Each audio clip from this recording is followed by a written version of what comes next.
Con la decisión del gobierno de reanudar los bombardeos a los campamentos de las FARC y el posterior anuncio del fin del cese al fuego unilateral decretado por ese grupo guerrillero en diciembre del año pasado, se vuelve a la negociación en medio de la guerra y el proceso de paz vive su mayor crisis. Volver a negociar en medio de los combates es para muchos un retroceso, porque impide que avances como el desminado humanitario se puedan llevar a cabo. Lo único que podría sacar adelante las negociaciones de paz serían dos cosas: que se logre un acuerdo en el tema de justicia y que se decrete un cese al fuego bilateral.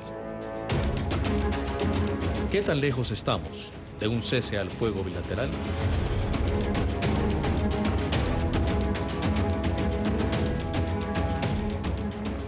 Muy buenas noches y bienvenidos a Semana en Vivo.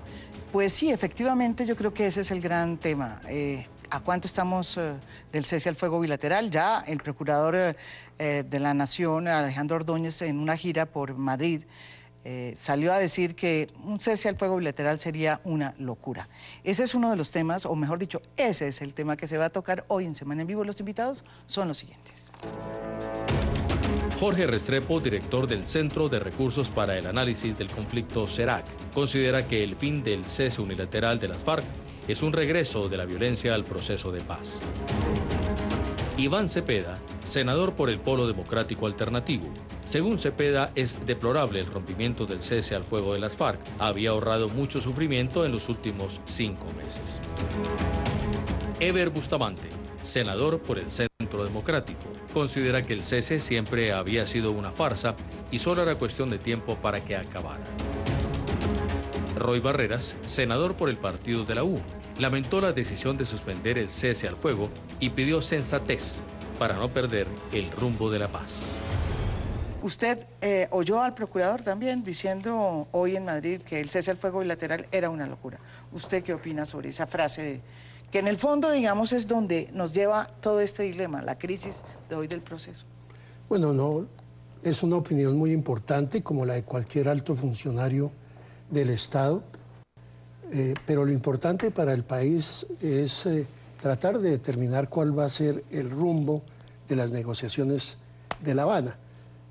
Yo diría que no es solamente el tema del cese al fuego, bilateral o unilateral, sino la posibilidad de que el proceso de negociación realmente fructifique.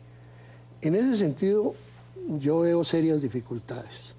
Yo diría que hoy está en crisis la concepción de la negociación misma, que descansa en una frase que se volvió muy popular, de que nada está acordado hasta que todo esté acordado. Yo creo que eso es lo que está haciendo crisis y que el gobierno debe reexaminar la situación y debe hacer un replanteamiento de fondo, porque si no, sí puede llegar al fracaso total la negociación. A mí me parece que debe haber un replanteamiento. ¿Pero hacia qué sentido? ¿En qué sentido el replanteamiento? Pues creo que el gobierno se ha equivocado en varios aspectos y uno de ellos fue, por ejemplo, haber accedido a suspender los bombardeos. Me parece que eso es una ventaja estratégica que tiene la sociedad colombiana. O sea, ¿usted no está de acuerdo en que estemos o que se estuviera llegando al cese al fuego bilateral? Ese tema no. No, es que de hecho, pues las FARC lo había señalado de manera muy clara, que había cese unilateral mientras que no hubiera acciones de parte del gobierno. Pero ellos fueron los que lo rompieron porque mataron a los soldados en Buenos Aires, en el Cauca. Entonces, digamos, ahí eso fue en últimas una provocación, porque no hacía parte, digamos, de la responsabilidad a que se había comprometido las FARC. Por eso hemos señalado que lo del cese unilateral fue una farsa. Ahora, para llegar al cese bilateral se necesita que realmente las FARC hayan dado demostraciones que generen confianza en los colombianos. Y hoy en día apenas el 17% de los colombianos creen que esa negociación va a fructificar. O sea, el 83% de los colombianos están sintiendo absoluta desconfianza sobre el proceso de negociación. Por eso digo yo que hay que hacer un replanteamiento. La responsabilidad del gobierno es replantear el proceso con claridad. Por supuesto, le corresponde al gobierno determinar los ejes de ese replanteamiento. Nosotros tenemos muchas propuestas para ese replanteamiento, pero el gobierno no ha accedido a ellas. Por ejemplo, el tema de las zonas de concentración, localización de la guerrilla. Eso es un factor de garantía porque puede ser supervisado y genera confianza entre los colombianos. Desde 1984 no había habido 5 meses, un periodo de 5 meses que hubiera tenido tan bajo nivel de violencia en el conflicto armado.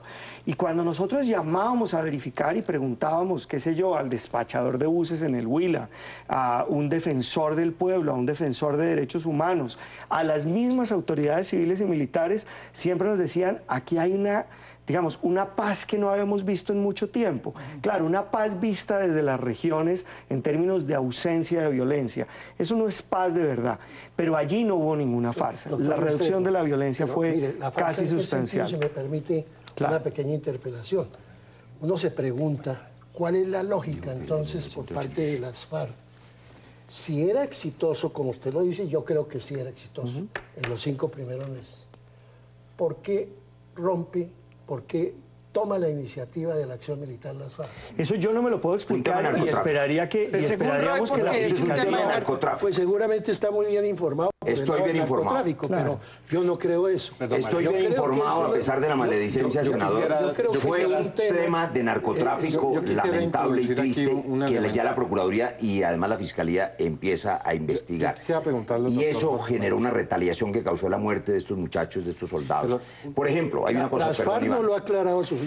No, tienen la obligación de aclararlo. Yo he dicho que los colombianos no estamos esperando de las FARC más amenazas de ataques, sino la claridad sobre lo que allí ocurrió. A lo mejor ellos también están investigando lo que allí ocurrió. Ni la fuerza pública ni la guerrilla va a lograr ningún avance en la mesa de negociación sobre la base de los actos violentos de los últimos días, porque eso es violencia. Al contrario, pone en riesgo los avances. Pero claro. Pero es precisamente lo que señalaba Jimena. Hay fallas en la concepción de la negociación. Lo que dice el doctor Noriega, a lo importante no se le está poniendo la atención que merece. Ese cese al fuego, por ejemplo, ha debido acompañarse de unas medidas de verificación. Claro, el problema es que fue unilateral y por fuera de la mesa. Yo lo que creo es que si hay un dividendo positivo que puede dejar esto es llevar la discusión del cese al fuego bilateral a la mesa. Claro, pero precisamente... Pero esa es la pregunta. ¿Usted está, por ejemplo, el Centro Democrática, de acuerdo con el tema del cese al fuego bilateral? No, ¿O es una locura? ¿O es una locura, como dice el procurador? No, el cese bilateral debe producirse una vez el proceso demuestre avances concretos y reales. En la agenda. Es decir, y está planteado en la agenda. Está así. Y lo concreto es que no hay esos avances. Mire, llevamos un año, creo que el documento del CERAC lo señala, sin que se avance en el tema de las víctimas. Sí, eso es cierto. Y en el tema del sometimiento a la justicia. Sí, eso es cierto. Eso es cierto. Entonces, ¿cómo se garantiza eso para llegar a ese punto? A mí me va a ver el discurso del Centro Democrático va dando retrocesos en la medida en que se va mostrando que el proceso está realmente avanzando. Es decir, en este ciclo de conversaciones esperamos a anunciar la Comisión de la Verdad. Es lo que han venido haciendo durante un año. De manera concreta. Llevamos un año sin avanzar. Sí, por eso le digo, es que eso ya ahí lo no hay ningún anunciaron. cambio del discurso. Ya lo anunciaron. Esto no es que esté revelando, pues, no. Ellos ya anunciaron que van a plantear cuál es el esquema de Comisión de la Verdad. Segundo tema, si no se hubiera presentado este hecho infausto, tendríamos la posibilidad de conocer hacia dónde va el programa de piloto de desminado. No nos podemos negar que la política está de por medio en este proceso y que todo el mundo está con ganas de ganar las elecciones de octubre. Y en la mitad está el proceso de paz. ¿Cómo se va a afectar ese proceso? Le voy a confesar una cosa y espero que no me regañe el doctor Oscar Iván Zuluaga. Sin haber leído al procurador, yo esta mañana llamé al doctor Oscar Iván Zuluaga. Ajá. Le dije, doctor Oscar Iván, yo tengo mucha angustia porque no quiero más muertos. Y por lo menos en una cosa yo sé que estamos de acuerdo con el Centro Democrático, en que finalmente es mejor un país en paz. Tenemos diferencias sobre los métodos. Y ustedes han venido diciendo que a esto hay que poner unas condiciones. Y a muchas de esas condiciones a mí me parecen evidentes y naturales y las ha propuesto el propio presidente. Concentración. Límites de tiempo, verificación internacional, concentración. No, el presidente Uribe dice ahora que no hay que ir tan rápido. Pero la única pregunta que le haría al senador Roy es por qué llama al doctor Oscar Iván Zuluaga. Que los muertos de esta guerra de 50 años quien los ha promovido son las FARC. ¿Por qué no llama a Iván Márquez? ¿Por qué no le hace esa pregunta a Iván Márquez? Que ya la hice. ¿Y qué le contestó? Pero ya le digo que le contesté, pero déjeme le contesto la primera pregunta. Mire la cosa, mire la cosa tan curiosa. Mire la cosa tan curiosa y tan ladina. Mire, resulta que con justicia se reclama, y lo dice el procurador, usted acaba de decir que en eso tiene razón, y es que la paz es con todos los colombianos. Hay que escucharlos a todos. Qué mejor que poder invitar no solo al doctor Oscar Iván Zuluaga, que yo creo que es un colombiano respetabilísimo, que además tiene el respaldo de millones. Pero no ha matado a nadie. ¿Y quién ha dicho eso? Hay que Eso preguntarle a Iván Márquez. Los colombianos de buena fe que no han matado a nadie, senador Barrera, doctor Eber Bustamante, pero que tienen dudas sobre el proceso de paz, merecen explicación y que los invitemos a que nos ayuden a apoyar el proceso de paz. Es gente buena, es gente buena, pero le vale la pena hacer el intento. Yo creo que el 99% del país está de acuerdo con cualquier negociación o cualquier cosa que resulte en la paz. Por eso lo llamé. La pregunta central hay que hacérsela a los promotores del terror. Yo quisiera ir en contra un poco de la posición de ambos.